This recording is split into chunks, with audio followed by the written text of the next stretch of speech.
बच्चों, good morning. चलिए अब हम शुरू करते हैं क्लास 10th के साइंस। और साइंस का हमारा नेक्स्ट टॉपिक है कि प्रतिबिंब को खींचने के लिए कौन कौन से नियम होते हैं। जैसे अवतल दर्पण और उत्तल दर्पण के बारे में आप पढ़े हैं, तो अवतल दर्पण और उत्तल दर्पण में आपका इमेज बनता है, प्रतिबिंब बनता है, यानी किस पोजीशन में वस्तु कहाँ रखी जाएगी तो प्रतिबिंब कैसा बनेगा, इसी के बारे में आज हम चर्चा करेंगे इस टॉपिक में। ठीक है, तो सबसे पहले हम ये जान लेते हैं कि किसी भी दर्पण से अगर होकर की प्रकाश की किरणें जाती हैं, ठीक, तो जाने के पश्चात वो कहाँ कहाँ से निकलती हैं। ठीक है ना, तो इसमें 3-4 पॉइंट्स हैं जो आपको क्लियर करके रखना पड़ेगा। आते हैं फर्स्ट पॉइंट पे। फर्स्ट पॉइंट पे अगर मान लीजिए हम कोई दर्पण ले लेते हैं, फर्स्ट एक अवतल दर्पण ले लेते हैं, अवतल दर्पण या फिर उत्तल दर्पण ले लेते हैं, दोनों दर्पण को लिया जाएगा, चिंता मत कीजिए। ठीक, आप सोच रहे होंगे कि मान लीजिए ये हम दर्पण ले लेते हैं, तो बताइए कौन सा दर्पण है। सभी लोग कमेंट सेक्शन में लिखिए तो ये किस प्रकार का दर्पण बनाया गया है और ये किस प्रकार का दर्पण बनाया गया है, दोनों दर्पण का नाम लिखिए। ठीक है, अलग अलग ये फिगर्स हैं, ठीक है ना। ये आपका है अवतल दर्पण, अवतल दर्पण, और ये जो आपका है यह है उत्तल दर्पण। समझ गया, आपको बताया गया होगा डिफिनीशन में, जो अवतल दर्पण होता है उसके बाहर के यानी उभरे हुए सतह पे कलई किया गया होता है, जो उत्तल दर्पण होता है उसके दबे हुए सतह पे कलई किया गया होता है। ठीक है, यहाँ पे आपका होता है फोकस, यहाँ पे होती है वक्रता त्रिज्या आर। सेम कंडीशंस इसमें भी वही अप्लाई किए जाते हैं, यहाँ पे होते हैं फोकस, यहाँ होती है वक्रता त्रिज्या आर। जो चीजें इधर होती हैं वही यहाँ भी पाई जाती हैं। समझ रहे हैं बातों को। ये आपका प्रिंसिपल एक्सिस है, मुख्य अक्ष इसको कहा जाता है। पहला हमारा टॉपिक होगा, यदि मान लीजिए कोई वस्तु है और उससे प्रकाश की किरण कैसे जा रही है, मुख्य अक्ष के समांतर। लाइक एज जब आप किसी वस्तु पे क्या करते हैं, प्रकाश डालते हैं, तो प्रकाश की किरणें क्या होती हैं, सीधी जाती हैं एकदम, तो वही सीधी प्रकाश की किरणें जा रही हैं। तो प्रतिबिंब बनाने के लिए नियम होता है, अगर कोई प्रकाश की किरण मुख्य अक्ष के समांतर जा रही है, क्या ये प्रकाश की किरण यह आपतित है, यह दर्पण पे क्या रही है, इस प्रिंसिपल एक्सिस के समांतर जा रही है, तो जो किरण पर मुख्य अक्ष के समांतर जाती है वह जब यहाँ पे टकराती है, तो टकराने के बाद हमेशा किससे निकलती है, फोकस से होकर निकलती है। किससे निकलती है, फोकस से। यही बातें आपको ध्यान में रखना है कि जब कोई प्रकाश की किरण मुख्य अक्ष के समांतर जाती है, तो दर्पण से टकराने के पश्चात यानी जब परावर्तित होती है, तो कहां से निकलती है, मुख्य अक्ष के समांतर हो जाती है। वह दर्पण अवतल हो चाहे वह दर्पण उत्तल हो। अब इसी दर्पण में बात कर लेते हैं, जब यह मुख्य अक्ष के समांतर जाएगी तो जो परावर्तित होगी ना वह इधर से नहीं होगी, क्योंकि यह कलईक है, कलईक वाले पार्ट से तो होती नहीं है, ये यहां से इधर चली जाती है, फोकस से होकर के क्या होती है, गुजर जाती है। और दर्पण में वस्तु को हमेशा, समझ रहे हैं, किस तरफ रखा जाता है, बाईं तरफ रखा जाता है। वस्तु को हमेशा किसके रखना है, जो ध्रुव होता है, ध्रुव के हमेशा बाईं तरफ ही वस्तु को रखना है। बातें समझ में आ गई। तो पहला आपका टॉपिक ये बना, मुख्य अक्ष के समांतर जाने वाली प्रकाश की किरणें, मुख्य अक्ष के समांतर जाने वाली प्रकाश की किरणें परावर्तन के पश्चात फोकस से होकर के निकलती हैं, यानी मुख्य अक्ष के समांतर जाने वाली किरणें परावर्तन के पश्चात कहां से निकलती हैं, मुख्य फोकस से, मुख्य फोकस से निकलती हैं। बातें समझ में आ गई।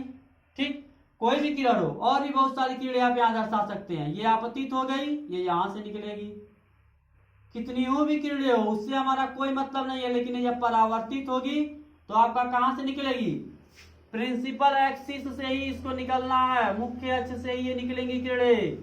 इस बात को आप ध्यान में रखिएगा, और ये फिगर कॉपी में होना चाहिए आपके। बातें समझ में आ रही हैं, ठीक है। तो पहला ही आपका हो गया, मुख्य अक्ष के समांतर जाने वाली किरणें कहां से निकलती हैं? बताइए कहां से निकलती हैं? फोकस से होकर के निकलती हैं। ठीक है, इसको बनाइए और राइट कीजिए। चलते हैं नेक्स्ट टॉपिक पे इसी में।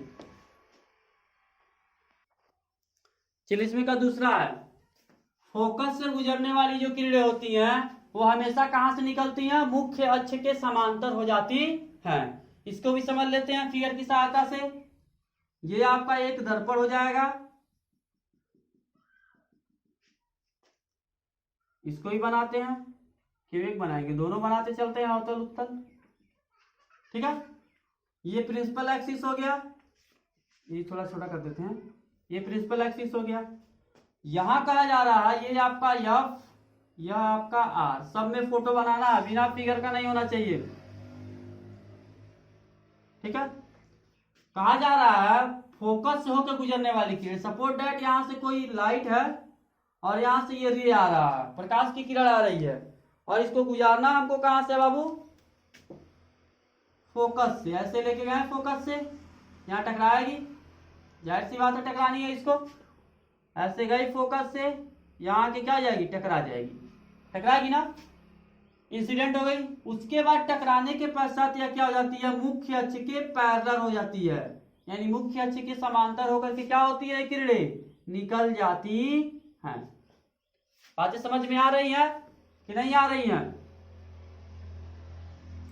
यानी हम कह सकते हैं जो किरण, कितना भी किरण आप लेके जाएंगे उससे आपका कोई मतलब नहीं है, मुख्य अक्ष फोकस से होकर के ये किरणें जानी चाहिए। जो किरण मुख्य अक्ष के समांतर जाएगी वह टकराने के पश्चात फोकस से ही होकर के निकलेगी। इस बात को अच्छे तरीके से ध्यान दीजिएगा। पहला जो आप पढ़े हैं उसका ठीक अपोजिट चल रहा है। फर्स्ट आप पढ़े हैं कि जो मुख्य अक्ष के समांतर जाती है, कैसे जाती है? मुख्य अक्ष के समांतर, वह टकराने के पश्चात क्या हो जाती है? फोकस से होकर निकलती है। यहां आप ठीक उसका अपोजिट पढ़ रहे हैं, यानी जो किरण फोकस से होकर के जा रही है वह मुख्य अक्ष के समांतर हो जाती है। बातें समझ में आ रही हैं? इसको राइट कीजिए, आगे बढ़ते हैं। अगला हमारा है कि जो किरणें वक्रता केंद्र से होकर जाएंगी, सपोज दैट ये एक मिरर है या कोई एक दर्पण है। इस दर्पण का नाम सभी लोग कमेंट सेक्शन में लिखिए फटाफट। तो कौन सा दर्पण है? ये अवतल दर्पण है। ये प्रिंसिपल एक्सिस हो गया, ये वक्रता फोकस हो गया, ये वक्रता केंद्र सी हो गया। ठीक है, तो जो किरण वक्रता केंद्र से होके जाएगा, ऐसे चला गया वक्रता केंद्र से, चला गया कि नहीं चला गया? चला गया ना। तो जो किरण वक्रता केंद्र से होके जाता है वह उसी मार्ग पर वापस लौट जाता है। कितनी भी किरणें हो उससे हमारा कोई लेन देन नहीं है।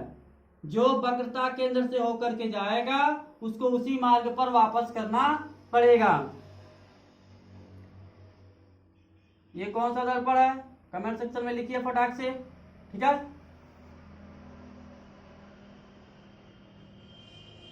यहाँ यह एफ होगा, यहाँ यह आर होगा, आर मतलब सी वक्रता केंद्र। यहां भी सेम प्रोसेस है। जो किरणें वक्रता केंद्र से होकर के जाएंगी ऐसे,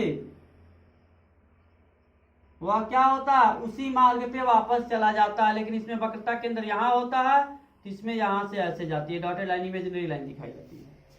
बातें समझ में आ रही हैं? कहने का अर्थ ये है कि जो किरणें वक्रता केंद्र से होके जाती हैं वह उसी मार्ग पर क्या होती हैं? वापस लौट जाती है। वह दर्पण चाहे उत्तल हो चाहे वह दर्पण अवतल हो।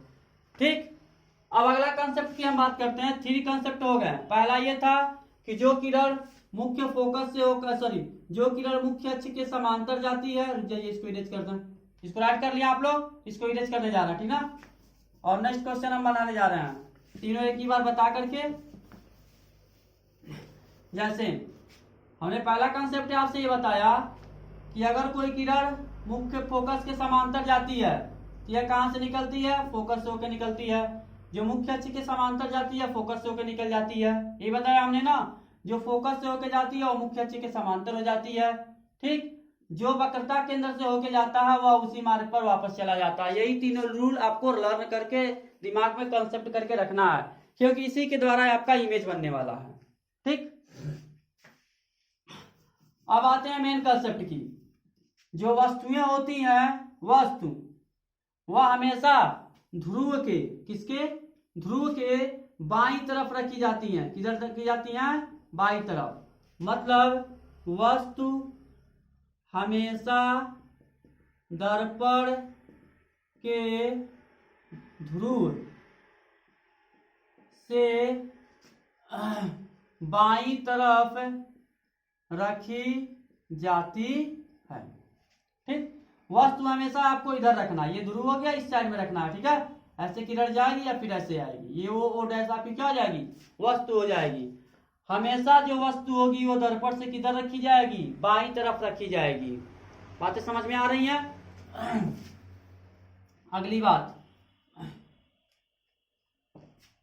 अब ये ध्रुव है, सभी दूरियां ध्रुव से ही कैलकुलेट की जाती हैं। ठीक है, तो ध्रुव से दाईं तरफ की दूरियां धनात्मक होती हैं। क्या होती हैं?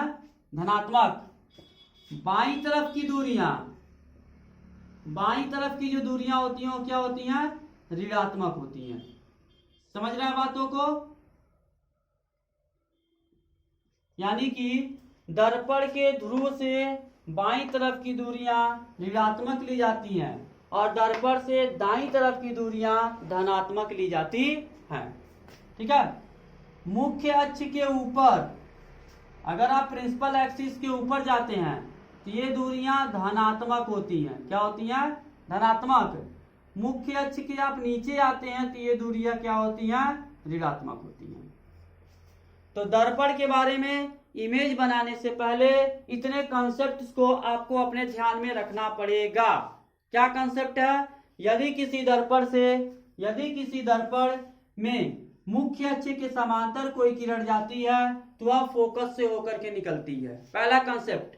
दूसरा कंसेप्ट, अगर कोई प्रकाश की किरण फोकस से होकर के जाती है तो वह मुख्य अक्ष के समांतर हो जाती है। दूसरा कंसेप्ट। तीसरा कंसेप्ट, यदि कोई प्रकाश की किरण वक्रता केंद्र R से होकर जाती, मानी वक्रता केंद्र C से होकर के जाती है तो वह उसी मार्ग पर वापस लौट जाती है। ये तीनों के तीनों कंसेप्ट आपको याद होने चाहिए।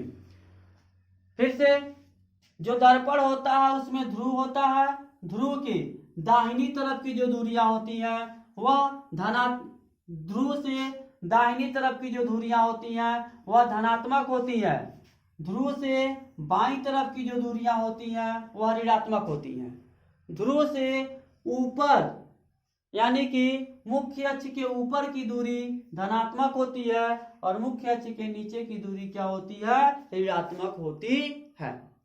ठीक है, इसी के साथ आज का साइंस का लेक्चर समाप्त होता है। आपको नेक्स्ट डे प्रतिबिंब बना करके दिखाया जाएगा और बताया जाएगा कि कौन सा भी वस्तु कहाँ रखते हैं तो क्या प्रतिबिंब बनता है। इसके लिए आपको ये सारे कंसेप्ट तैयार कर लेने हैं। ठीक है, और कंसेप्ट तैयार करने के बाद कल अपने नियमित समय पर क्लास जरूर अटेंड करना है।